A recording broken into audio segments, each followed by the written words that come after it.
आज बनवूया उन्हाळा विशेष मस्त थंडगार स्वादिष्ट आमरस आणि त्यासोबत कमी तेलकट टम्म फुगलेली मसाला पुरी असा सर्वांच्या आवडीचा आमरस पुरीचा बेत करणार आहोत.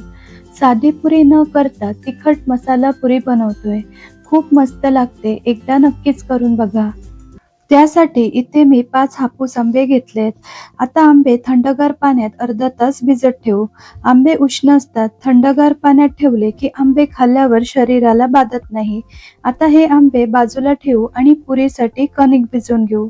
त्यासाठी इथे मी 4 वाटी गव्हाचं पीठ घेतलंय. यामध्ये घालूया अर्धी वाटी बेसन पीठ. साधारण 4 चमचे बेसन पीठ आहे आणि 2 चमचे बारीक रवा. रव्यामुळे पुरी छान खुसखुशीत होते. चवीपुरतं मीठ घालायचं. साधी पुरी न करता मसाला पुरी बनवते, म्हणून आवडीप्रमाणे मसाले ऍड करू. 1 चमचा हिरवी मिरची लसणाचा ठेचा, 2 हिरव्या मिरच्या आणि 4-5 लसूण पाकळ्या खलबत्त्यात ठेचून घेतल्या होत्या. अर्धा चमचा ओवा हातावर क्रश करून घालायचा. 1 चमचा चिली फ्लेक्स, 1 चमचा कस्तुरी मेथी हातावर क्रश करून घालायची. अर्धा चमचा हळद, 1 चमचा लाल तिखट, 1 चमचा धने पावडर घालून मसाले पिठात मिसळून घेऊ. मग यात 1 चमचा साजूक तूप घालायचं. मिक्स करू व थोडं थोडं पाणी घालून घट्ट कणिक भिजवून घ्यायची. पिठाला थोडंसं तेल लावून घ्यायचं आणि झाकून 10 ते 15 मिनिटं कणिक भिजण्यासाठी ठेवून देऊ.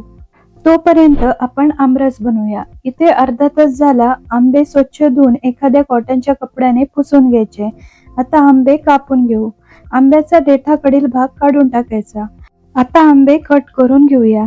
आंबा अशा छोट्या छोट्या क्यूब मध्ये कट करून घ्यायचा आणि सुरीने किंवा चमच्याने गर काढून घ्यायचे. अगदी सहज गर निघतो. आंब्याच्या सालीला अजिबात गर शिल्लक राहत नाही. याच पद्धतीने आंब्याच्या कोळीचाही गर काढून घ्यायचा. इथे मी सर्व आंब्याचा गर काढून घेतलाय. आता हा आंब्याचा गर एका मिक्सरच्या भांड्यात काढून घेऊ.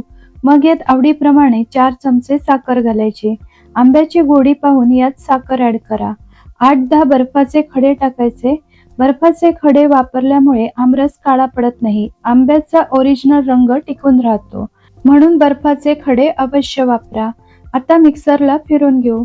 तर पहा, मिक्सरला आमरस फिरवून घेतलाय. मस्त रंग आलाय ना. अतिशय स्वादिष्ट सुमधुर दाटसर असा आमरस तयार आहे. आता हा आमरस थोडा वेळ फ्रीज मध्ये ठेवून देऊ. तोपर्यंत मसाला पुरी बनवूया. साधारण 10-15 मिनिटांनी पीठ छान भिजलंय. याचा एक मोठा गोळा तोडून पीठ मळून घ्यायचं व याचे छोटे छोटे गोळे करून घ्यायचे. आता तेलाचा हात घेऊन पुरी लाटून घ्यायची. पुरी लाटताना जास्त जाड पुरी लाटली तर पुरी नरम पडते आणि पातळ पुरी लाटली तर पुरी फुगत नाही, म्हणून एकसारखी मध्यम पुरी लाटायची. आता पुरी तळून घेऊ. मध्यम गॅसवर मी तेल गरम करून घेतलंय. आता यात पुरी सोडूया. आता काही महत्त्वाच्या टिप्स. पुरी तळताना तेल मध्यम गरम असावं. मध्यम ते फुल गॅसवरच पुरी तळावी. पुरी तेलात टाकल्यावर झाऱ्याने असं प्रेस करायचं, म्हणजे छान टम्म पुरी फुगते. पुरी उलट सुलट करून तळू नये. एक बाजू छान तळून झाली की मग उलटून दुसरी बाजू तळून घ्यायची. यामुळे पुऱ्या तेलकट होत नाही. तर तुम्ही पाहू शकता, मस्त टम्म पुऱ्या फुगत आहेत. एकदम छान खमंग खुसखुशीत पुऱ्या झाल्या आहेत.